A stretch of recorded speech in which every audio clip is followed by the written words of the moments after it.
Hi there, Akash ગણાત્રાહિયા from the Max CRM.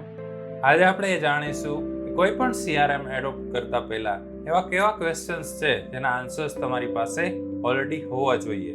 તો એમાંથી ફર્સ્ટ ક્વેશ્ચન્સ એ આવે છે કે તમે જે CRM એડોપ્ટ કરી રહ્યા છો એ CRM કેટલા પ્લેટફોર્મ્સમાં સપોર્ટેડ છે. એનો મતલબ શું એ ક્લાઉડ પર ચાલે છે કે નહીં, એની એન્ડ્રોઈડ એપ અને આઈફોન એપ અવેલેબલ છે કે નથી અવેલેબલ, એ એક જ પીસીમાં ચાલશે કે મલ્ટી પીસીમાં ચાલશે. તો આ એક એવો બેઝિક ક્વેશ્ચન છે કે જે તમારા માઇન્ડમાં વેરી ક્લિયર હોવો જોઈએ. સેકન્ડ છે એની યુઝર ફ્રેન્ડલીનેસ. જે તમે CRM એડોપ્ટ કરો છો તો સપોઝ તમારી પાસે એટલો ટેકનિકલ સ્ટાફ નથી જે બહુ ટિપિકલ સોફ્ટવેર યુઝ કરી શકે, તો શું આ CRM એટલી યુઝર ફ્રેન્ડલી છે કે તમારો કોઈ પણ સ્ટાફ એને સરળતાથી સમજી શકે બહુ ઓછી ટ્રેનિંગથી. થર્ડ ક્વેશ્ચન એ આવે છે કે પ્રાઇઝિંગ. શું આ CRMમાં એવા હિડન ચાર્જીસ છે કે નથી. લાઈક ઘણી વાર કેવું હોય છે, કોઈ CRM તમને સેલ કરવા આવે છે તો ઇનિશિયલી તમને પ્રાઇઝિંગ બહુ ઓછું ઓફર કરે છે, પછી એમાં ઘણા બધા હિડન ચાર્જીસ હોય છે. લાઈક તમારે આટલા યુઝર્સ, લાઈક એક યુઝરના આટલા યુઝર્સના આટલા, શું એમાં મલ્ટિપલ એડમિન સેટઅપ થઈ શકે એમ છે કે નથી થઈ શકે એમ. એમાં શું કોન્ટેક્ટ જે છે એમાં કોઈ લિમિટેશન્સ છે કે શું. લાઈક ઘણી CRMમાં કેવું હોય છે કે 5000 કોન્ટેક્ટ સુધી કોઈ ફિક્સ ચાર્જ હોય છે, 5000 to 10000 અલગ, 10000 to 50000 અલગ. તો આવી રીતે ઘણી બધી રીતે ઘણી CRM તમને ચાર્જીસ લેતી હોય છે. આમાં પ્રશ્ન એક આવે છે કે તમે સપોઝ કોઈ CRM એડોપ્ટ કરી લીધી તમારા બિઝનેસમાં અને તમે સપોઝ એનો 1-2 વર્ષ સુધી યુઝ કર્યો, પછી તમારી સિચ્યુએશન એવી હોય છે કે CRM ચેન્જ કરવી પણ તમારી માટે પોસિબલ નથી હોતી, કેમ કે તમારો એટલો બધો ડેટા અંદર ફીડ કરેલો છે, તમારું એક્ઝિસ્ટિંગ જે ટીમ છે એને તમે ટ્રેન કરેલા છે એ રીતે. તો આ કેસમાં તમારી માટે CRM ચેન્જ કરવો it's not a good option. તો આ કેસમાં તમારે જેટલા જે CRM તમને ઓફર કરી છે એ લોકો જેટલા રૂપિયા તમને ચાર્જ કરે છે એ પે કર્યા સિવાય તમારી પાસે ઓપ્શન હોતો નથી.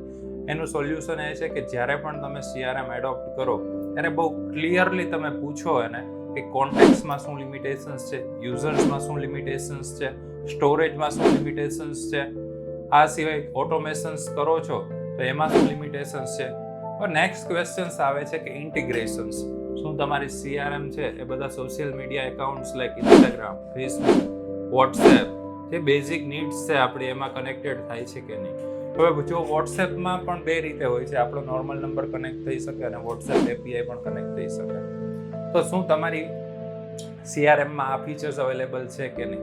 જો અવેલેબલ છે તો એ એડ ઓન છે કે તમારા CRMમાં સાથે આવી જાય છે. લાઈક ઘણી વાર કેવું હોય છે કે CRM તમને ઓછા કોસ્ટમાં આપી અને આ બધા ઇન્ટિગ્રેશન્સ માટે તમારે થર્ડ પાર્ટી પાસેથી એકાઉન્ટ ક્રિએટ કરવું પડે છે. એ લોકો પાસેથી તમારે એ સોફ્ટવેર બાય કરી એનું ઇન્ટિગ્રેશન્સ કરવું પડે છે. હવે પોઈન્ટ આમાં એ આવે છે કે CRMમાં કોઈ પણ પ્રોબ્લેમ આવે તો એ તમારે CRMની ટીમને કોન્ટેક્ટ કરવાનો. વોટ્સએપમાં કોઈ પણ પ્રોબ્લેમ આવે તો તમે જેની પાસેથી વોટ્સએપ લીધું છે એને કોન્ટેક્ટ કરવાનો. તો તમે કેટલા વેન્ડર્સ જોડે કામ કરશો. તો બધા નેટિવ ઇન્ટિગ્રેશન્સ હોવા એ પણ એક બેઝિક નીડ છે. આ સિવાય શું ટાસ્કનું મોડ્યુલ પ્રોપર છે કે નહીં, શું સેલ્સ પાઇપલાઇન તમારી ઓટોમેશન કહી શકે છે કે નહીં. તમારી કોઈ પણ બિઝનેસની એક સેલ્સ પાઇપલાઇન હોય છે કે જે કોઈ લાઈક નવું લીડ આવે છે એ લીડ પછી તમારી ટીમ એને જોડે ફોલોઅપ કરે છે. એ લીડનું ફોલોઅપ થયા પછી એને રિક્વાયરમેન્ટ્સ તમારી ગેધરિંગ થાય છે, એને તમે કોટેશન ઓફર કરો છો, પછી ડીલ ઓન થાય છે યા ક્લોઝ થાય છે. તો આ બધા સ્ટેજીસનું શું ઓટોમેશન છે કે નહીં. કોઈ પણ નવી લીડ આવી તો એને ઇનિશિયલી વોટ્સએપ મેસેજમાં તમારી કંપની પ્રોફાઇલ જોવી જોઈએ, ઈમેલ જોવો જોઈએ. એ લીડ કન્વર્ટ નથી થતી, રિપ્લાય નથી દેતી તો એવા ફોલોઅપ સેટઅપ થવા જોઈએ, એના ડ્રીપ કેમ્પેન્સ સેટઅપ થવા જોઈએ. તો આ બધા ફીચર્સ શું તમારી CRMમાં અવેલેબલ છે કે નહીં. તો આ બધા ક્વેશ્ચન્સ બહુ ક્લિયરલી તમારે કોઈ પણ CRM એડોપ્ટ કરતા પહેલા પૂછવા જોઈએ. અને લાસ્ટ અને મોસ્ટ ઇમ્પોર્ટન્ટ ક્વેશ્ચન એ છે કે શું તમે જે CRM એડોપ્ટ કરી રહ્યા છો એમાં સપોર્ટ કઈ રીતે મળશે. શું એ લોકો તમારી ઓફસાઇટ, તમારી સાઇટ પર આવીને સપોર્ટ આપી શકશે કે કેમ. ઓફસાઇટ નથી આપી શકતા તો શું એ લોકો Zoom પર જ્યારે પણ તમારે જરૂર પડે ત્યારે એ લોકો સપોર્ટ આપે છે કે નહીં. ઘણી વાર કેવું થાય છે કે તમે ઘણી CRMમાં સપોર્ટ જસ્ટ ઈમેલ્સ થ્રુ હોય છે અથવા ચેટ થ્રુ હોય છે. તો આ કેસમાં તમારે બહુ લાંબા ઈમેલ્સ લખવા પડે છે. તો એ ઈમેલ તમે રિપ્લાય કરવા માટે ત્યાં જો ટીમ અવેલેબલ ના હોય અથવા વીકેન્ડ્સ હોય તો 2 દિવસ પછી રિપ્લાય મળે. તો આ કેસમાં તમારી સ્થિતિ બહુ ખરાબ થાય છે.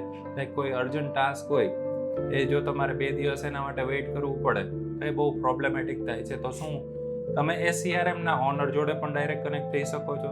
એની ટીમ તમારી માટે કયા વર્કિંગ અવર્સમાં કામ કરે છે?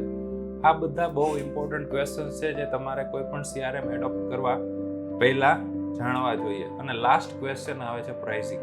જનરલી આપણા બધા માટે પ્રાઇસિંગ ફર્સ્ટ ક્વેશ્ચન હોય છે, પણ આ સૌથી લાસ્ટ ક્વેશ્ચન છે. કેમ કે CRM નો કોસ્ટ એ તમારા જે બિઝનેસના કોસ્ટના ફ્રેક્શન ઓફ પાર્ટ છે, લાઈક બહુ નાનો પાર્ટ છે CRM નો કોસ્ટ. તો આ બધા ક્વેશ્ચન્સ તમે ફર્સ્ટલી પૂછો, પછી એના પ્રાઇસિંગ રિલેટેડ પૂછો, અને પછી કોઈ પણ તમારે CRM એડોપ્ટ કરવી કે નહીં એનું ડિસિઝન તમારે લેવું જોઈએ. Thank you again. Akash Ganatra from the Max CRM.